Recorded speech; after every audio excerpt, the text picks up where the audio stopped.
Get this and get it straight. Crime is a sucker's road, and those who travel it wind up in the gut of the prison of the grave. There's no other end, but they never learn. From the pen of Raymond Chandler, outstanding author of crime fiction, comes his most famous character in The Adventures of Philip Marlowe.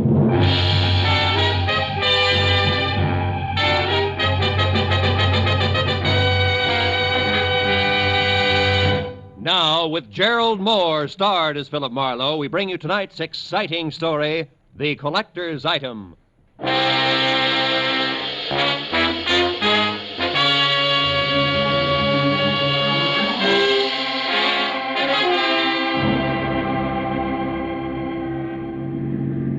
Hey, turn the corner, cabbie. Don't lose them. Don't worry, mister. There they are up ahead of that new Nash. Uh-huh.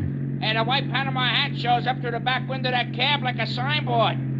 Besides, I've been doing okay so far, ain't I? We stayed in this tail for 20 minutes now. Yeah, but I've been tagging the guy under that hat for 6 hours. 6 hours? For a movie, a Turkish bath, 3 bars, a restaurant, and 2 museums. Close the gap a little, huh? Whatever you say, mister. But they're liable to spot us. How much longer you gonna keep this up? What difference does it make as long as your flag's down? Big difference. My old lady'd be awful sore if I don't get home tonight. And this follow-the-leader routine looks like an endurance contest. Take it easy, cabbie. At 10 o'clock tonight, a certain big deal will be closed, and then we can both forget about that guy up there and go home. Big deal? What kind of big deal? I ain't nosy. I just don't want no trouble. You'll get no trouble. It's approximately legal, ain't it? Legal as Confederate money. Nah, just a minute. I got a living doing. I'm serious. So am I. Serious as a rare coin dealer. Oh, a numismatist. Yeah, that's right. Well, what do you know? I collect Indian pennies myself. Small world. And the guy up there in the hat's trying to louse up a sale, huh? That it? Roughly, yeah. Keeping an eye on him till the deal goes through at 10. He's a screwball from the deep south. Hey, the light's changing. He's gonna be caught. You want I should slow down? No. Pull up behind him. It's okay. Right. Hey, mister, look. You see that? Yeah. Panama hat, it's gone. Yeah, when a driver hit his brakes, it disappeared. Pull up beside him, quick.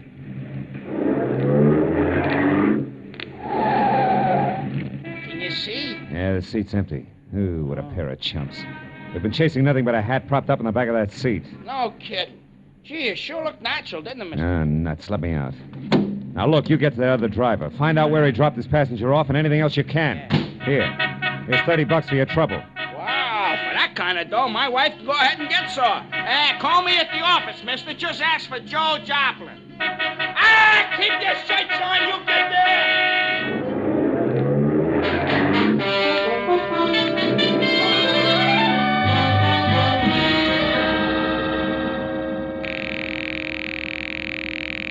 Come on, Rayardi, be there. You'll go off like a Roman candle. Come on, be there.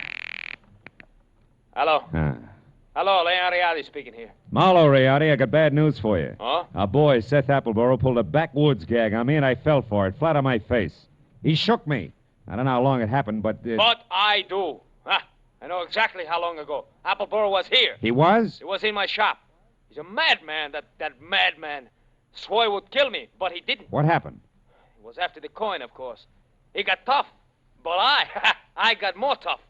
I'm not born the day before yesterday. I was forced to ruin a beautiful Renaissance vase on his stupid skull, but at least I got rid of him. So I say phooey on Seth Appleboro. Oh. I beat him up myself, you hear? And I throw him out. It's finished. So at 10, I shall sell the coin to Pierre Baldwin as arranged, and that will be that. Well, glad to hear it, Rayardi. Just send the check to... Just a minute, Mr. Marlowe. Huh? Who's there? Who's back there? Who is it? Rayardi. Hey, Rayardi, what's the matter? No, wait. No, listen, don't! Rayardi! Marlowe, you... Rayardi! Rayardi!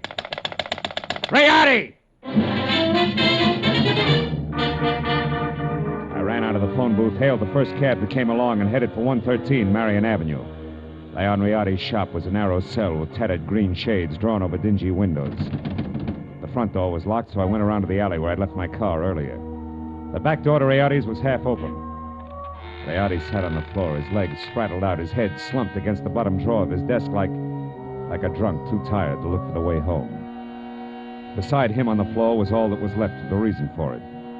A small open box lined with blue velvet and labeled Unique, Confederate States of America, $50. One of 4 struck at New Orleans Mint, 1861. Only piece of this series now in existence. Source, Colonel J.J. Appleboro Collection, 1880. But the box was empty. The 4 bits worth of Confederate money was gone. I picked the phone up in my handkerchief and called the cab company office. A few minutes later, I had Joe Joplin. Yeah, I got that other driver okay, mister, but I couldn't pry much out of him. Even the hard way, I tried.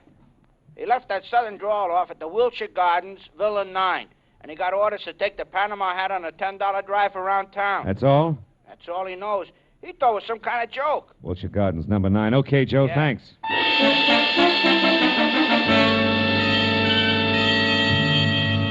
I called Homicide, told Lieutenant Matthews where he could pick up the body, and before he could order me to stick around, promised to fill in the details later and hung up. After that, I got in my own car and drove to the Wilshire Gardens Hotel, Villa 9. What finally came to the door and eased it open a cautious 2 inches. Had a mop of renegade hair the color and shape of tumbleweed. A body as gaunt as a piece of barbed wire and 2 sick gray eyes that tried hard to hide under a pair of scrub brush eyebrows. Seth Appleboro wasn't glad to see me. State your business, sir. What's more, I'm a busy man. I'm not well, so be brief. Okay, we'll start off with murder. Murder? Now, see here, We'll sir. follow that with a missing Confederate $50. Now, do I come in peaceful like, or do I knock the door down? Don't go riling me up, Yankee. Well, you won't get in at all. What's your name? Philip Marlowe. My business at the moment is trying to square things with a client I let down very badly. Client? Then you must be referring to that low-down, unscrupulous carpetbagger, Leon Rayati. You're a little confused, aren't you? Rayati's from Italy. From northern Italy, sir. And a crooked, unprincipled carpetbagger. You said that. The kind who strips the South of her treasures. Who pillages and loots and... What? A gun? Well, what's the meaning of that firearm in your hand, sir? I haven't got time for another civil war. How Now dare get away you. from that door. I'm coming in. You carpetbagger. Now let's knock off the nonsense, Appleboro. Where's the $50? Where, indeed? My poor old fool of a grandpappy, the colonel, sold it. Sold it for practically face value, sir. Just to keep body and soul together on the plantation back in 1880. And what he was give for it wasn't worth dirt compared to what that fine old piece of Confederate money's really worth. All right, all right. Where is it? Come on, hand it over. Well, I don't have it, sir. Oh. Not yet. But by ginger, I'm going to get it. And when I do, it's going home where it belongs, you hear? To the South. Oh, You better go to the couch and take another pull on your mint julep, Busty. You look bad. my head. And then I want that coin. I'm not kidding. That Rayati crowned me with an iron pot. Oh, but that won't stop me, sir. I'm not going to stand by and let that rare old $50 be desecrated any farther. I'll prevent it being sold to any rich, dawdling oaf of a collector who has the audacity to live in Sherman Oaks, if it's the last thing I do. And you, sir, you won't stop me either. Sit down, I told you. Oh, You crackpot. oh, my head. I should have known. Win, lose, or draw, I'm turning you over to the police right now, Appleboro. Charge is murder and larceny, and it's too bad, but you're a cinch to beat both raps on a goofball plea. You, Huh? big boy, put down the phone, drop your gun. Oh, rebel reinforcements. Drop it, I said. Ah, friend indeed. Providence is still smiling, sir. Yeah, sure. She's hilarious, Mr. Appleboro. Right, big boy?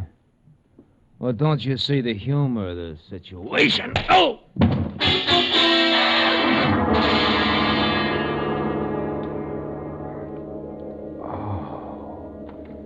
The stranger had a flat, saucer face. A sour grin in the left hand like a trip hammer. I'd done my best to roll with a punch, but I'd still caught enough of it to jar my brains loose. When I finally got up again, Villa 9 was empty. It took a while for that to soak in, along with another fact. I was up against a team. Appleboro and Saucerface. Also, it was now 9:30, which gave me just half an hour to get to Sherman Oaks for what had to be the next scheduled meeting.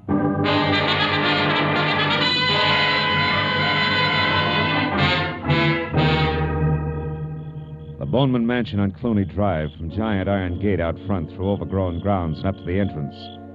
Looked a lot more like the prop room at the Metropolitan Opera than anybody's residence. When I lifted the brass ring in the brass lion's mouth and let it fall, I got another surprise.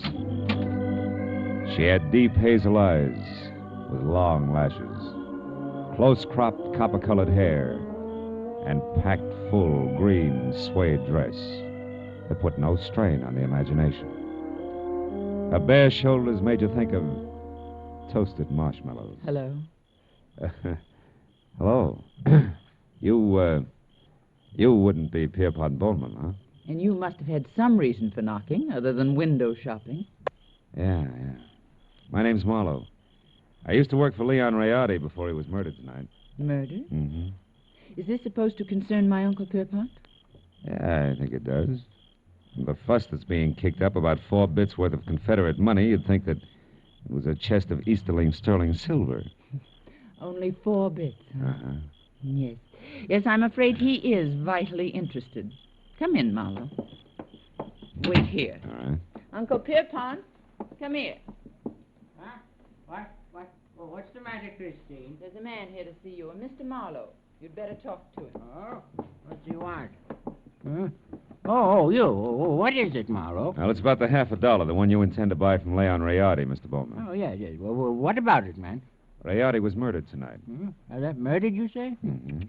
Well, if that's true, he hasn't had time to hit the ground yet. What's your game, Sonny? You must have some kind of a game. What is it? No games. I'm telling you, Rayardi was shot and the coin stolen. You're real sure about that, are you? Positive? No mistake? Are you certain, Marlowe? I couldn't be more certain if it was tattooed on my forehead. I heard it happen and saw his body over an hour ago. What do you think of that, Uncle Pierpont? Marlowe looks at dead bodies, too. I think it's poppycock. Yep. What do you think, Chris? Wait a minute. Let me tell you what I think. It's more to the point. I came here because I'm also certain that the man who killed Rayardi is the man who took the coin. And that he'll show up here in the next few minutes posing as Rayardi and try to sell you that $50 as planned. I want you two to help me get him. You know, Marlowe, I think you're balmy. Now, look, baby, I've had quite enough... Hold on now. There's just one teensy thing wrong with your little scheme, Marlowe. You see, 10 minutes ago, Leon Rayardi, or someone who said he was Leon Rayardi, was here. I gave him $37,000 cash as agreed, and he gave me this, the only one of its kind in the world, the 1861 Confederate $50.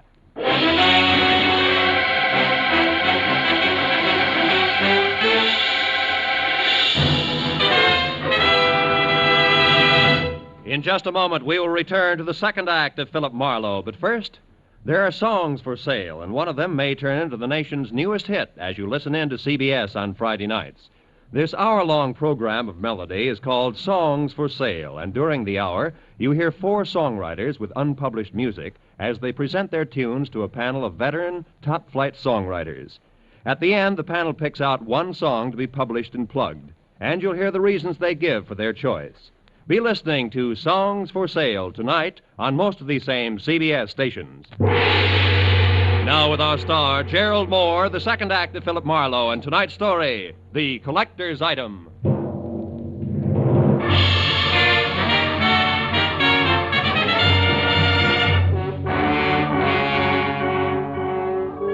When the wobbly screwball collector clinked the $37,000 50-cent piece on the tabletop in front of me, his eyes flashed on like a pair of unfrosted light bulbs.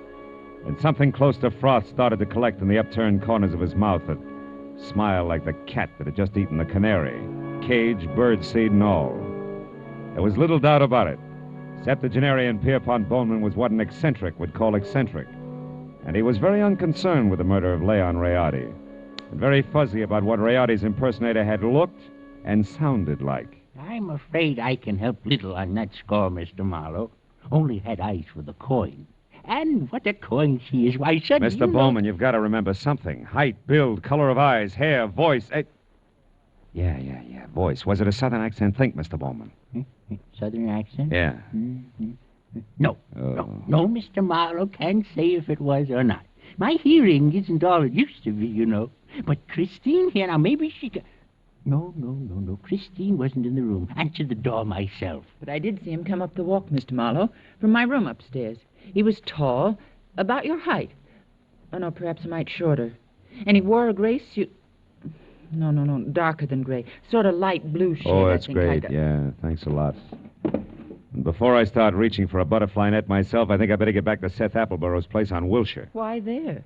Surely if he's the guilty one, Mr. Marlowe, he won't wait to be apprehended. Not on purpose, no. But when I last ran into him and his buddy with a saucer face, he was fighting an acute case of vertigo. Might have collapsed since. And besides, I don't know where else to go. Oh, but, sir, why must you go any place? The police will attend to that Mr. Appleborough.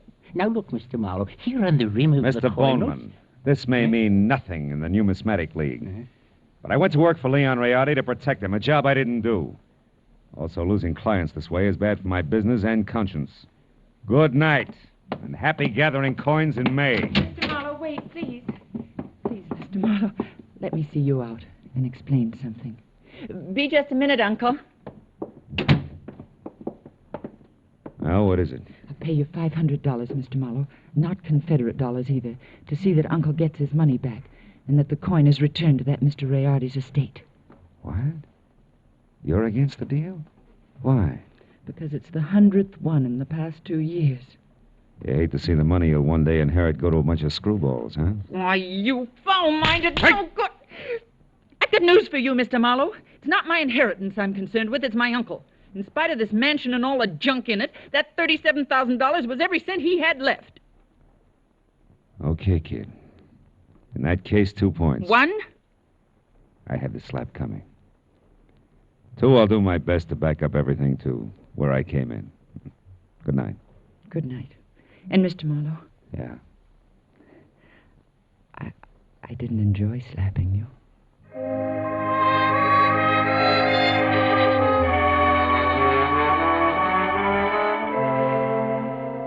She said it like she meant it. 20 minutes later, I was back at the Wilshire Gardens where I found Villa 9 as dark and quiet as the bottom of a well. I had just about decided to quit playing long shots labeled I hope he passed out on his front doorstep when, from a nearby clump of pepper trees, I caught a glimpse of a shadowed figure moving toward me, one slow step at a time.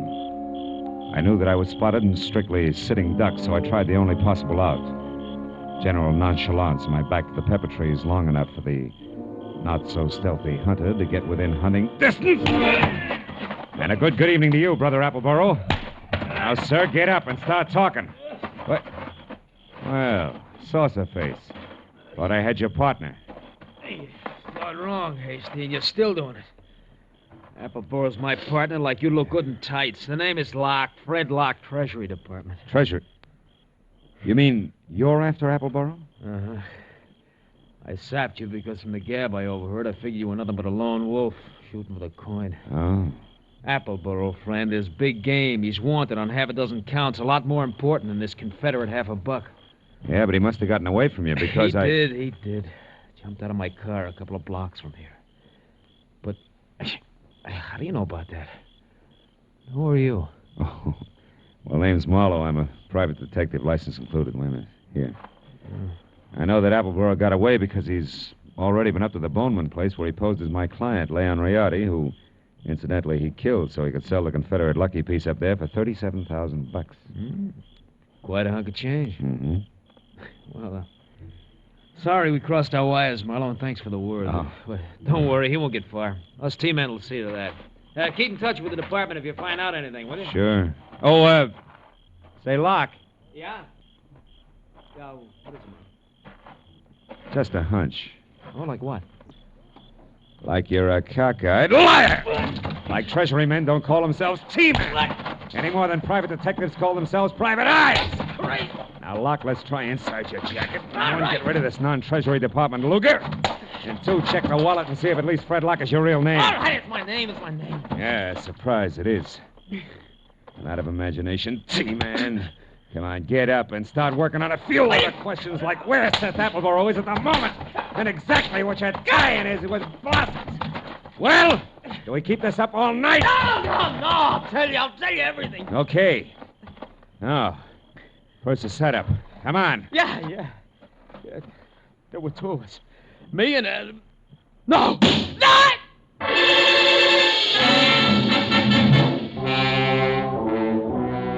Come from the street that was just beyond the pepper trees and slammed into Locke front and center, folded him up like he was built on hinges.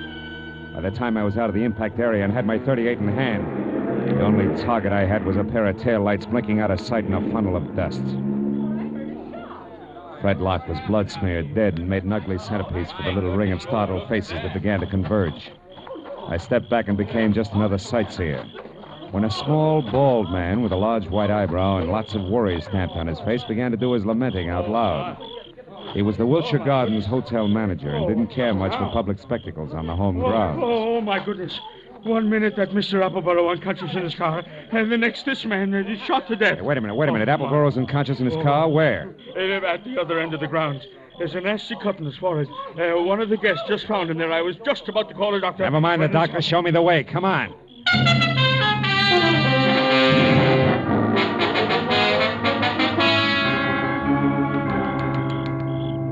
Come on, Dixie boy. Breathe deep. Who? Oh, you again? Yeah, me again. And you're up to your drawl in a couple of untidy murders. Now snap out of it. Oh, my. It's no use. He doesn't even hear you.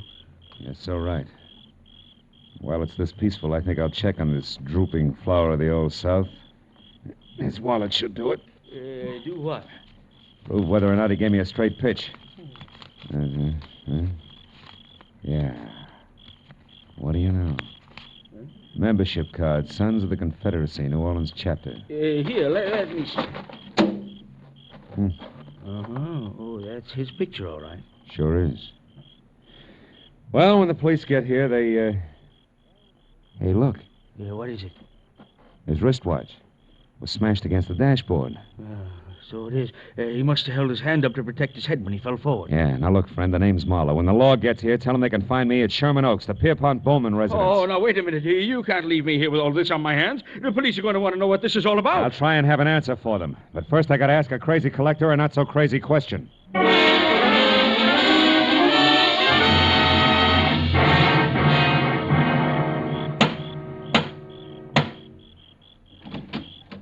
Well, hello, Mr. Marlowe. I was hoping you'd come back. No flowers and candy, honey. This isn't a social call. Then what brings you here? Your uncle, is he still up? Yes, but he asked not to be disturbed. Why? I got a picture I want him to look at. What kind of a picture? A man. Possibly the man who sold him the coin tonight. Now, where is he? In the gun room. Oh, but he'll scream bloody murder if we bother him. That's the subject on hand. You mean you found out who killed Leon Riardi? No. I found out someone else has been killed. Come on, huh? Over that coin? Who was it, Marlowe? Guy named Locke. We'll get to the fine print later. Is this the room? Yes, but It's Uncle just the man I want to see. Oh, Mr. Bowman, you. Well, it's quite a blunderbuss. Look, point that somewhere else. So it is. But don't let it worry you, Mr. Marlowe. This harquebus hasn't been fired in 300 years. That's great. Let's not spoil its record tonight, shall we? Here, have a look. Fine workmanship. Later on. Right now, Mr. Bowman, I want you to have a look. This picture, it's Seth Appleborough. Huh? Is this the man who sold you the coin, the one you couldn't remember? No, not the party. Now, on this gun, Mr. Marlowe... Uncle, we've had another murder. Huh? Oh, my, that's too bad. But what's all that got to do with me? I'm not sure. But, Mr. Bowman, if Appleborough wasn't the one who sold you that hot $50, it must have been an item named Locke. Huh? The saucer-faced buddy I told you about before. Oh. The one who sapped me at Wilshire Gardens. Oh, very interesting. And perhaps tomorrow, Uncle, please. Go on, Mr. Marlowe. Well, there isn't much more. When I left here and I went back for Appleborough, I ran into Locke. We mixed it up, and I was just about to get him to talk when he was shot out from under me. What? Appleborough did it? He shot Locke? No. He couldn't have. Oh, why not? Because Appleborough was out cold in his car at the time. Then all you really know is that Appleborough didn't kill this Locke. Oh, I know a little more. I also know now that there's a third interested party mixed in. Who? You, maybe. Uncle? What? Me? Sure. You could have killed Riardi via a hired flunky like Locke. Sold yourself the coin. After all, you're broke. It's been done before. You're mad. It's insane, Marlowe. The idea. To think that Uncle would hire the likes of Fred Locke. Why, it's... Slips, Christine? You shouldn't have known Locke's front name was Fred, should you? I never mentioned it. What? Christine, you mean that... I mean that nobody moves. Christine. Oh, fine. This is one gun in here that's no relic. It's been fired something less than 300 years ago. Yeah, to be exact, less than an hour ago at the Wilshire Gardens when you used it to keep Locke quiet, huh? You, Christine, you're the third party Marlowe was talking about. You hired Fred Locke and Appleboro. Had nothing to do with it, Mr. Bowman. It was your niece's partner, Fred Locke, who killed Rayardi in his shop and stole the $50. After that, he followed me to Appleboro's place in Wilshire Gardens. There he KO'd me and Appleboro both. Then came out here and sold you the coin. Posing as Rayardi. Correct. You can both go to the head of the class. Not yet.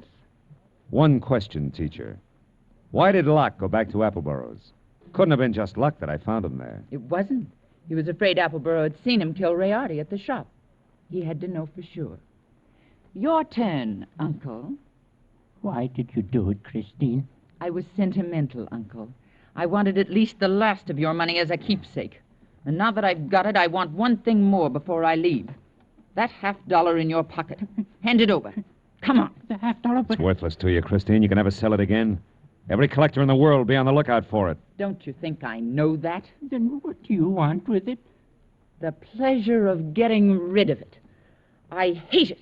Like I hate every piece of junk you've squandered your fortune on. The fortune I'd have inherited someday.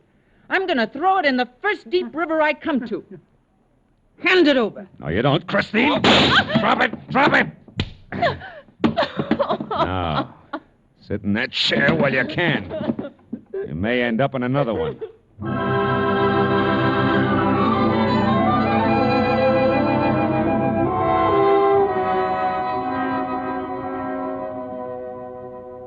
The police arrived. They always do. And after a long hour of questions and answers, there were only two of us left. Pierpont Bowman, standing close to a window, tears crowding his eyes. The fingers of his right hand nervously toying with the Confederate coin. And me, thinking about Leon Rayardi and Fred Locke and Christine. It was the old man who finally broke it up. A rotten thing. I left after that. So I don't know if Appleboro got the coin or not. You might check if you're ever running through the New Orleans Museum.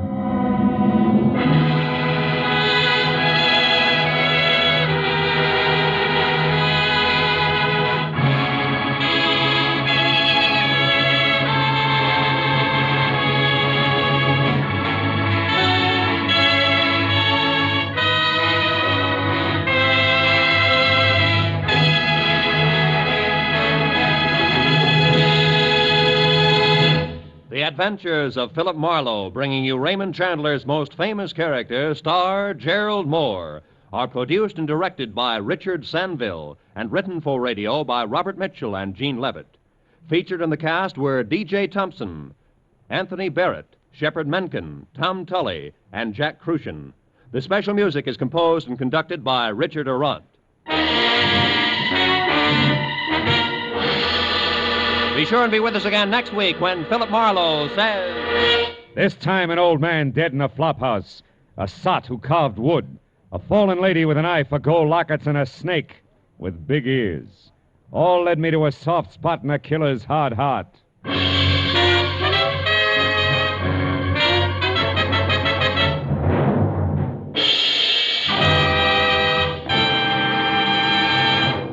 Every Friday night, CBS brings you stories taken from the files of parole boards of the 48 states.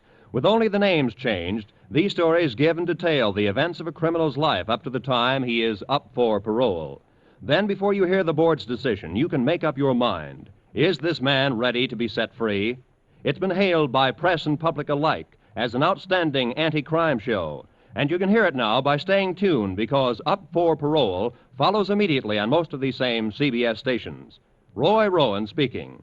This is CBS, where you play Sing It Again every Saturday night, the Columbia Broadcasting System.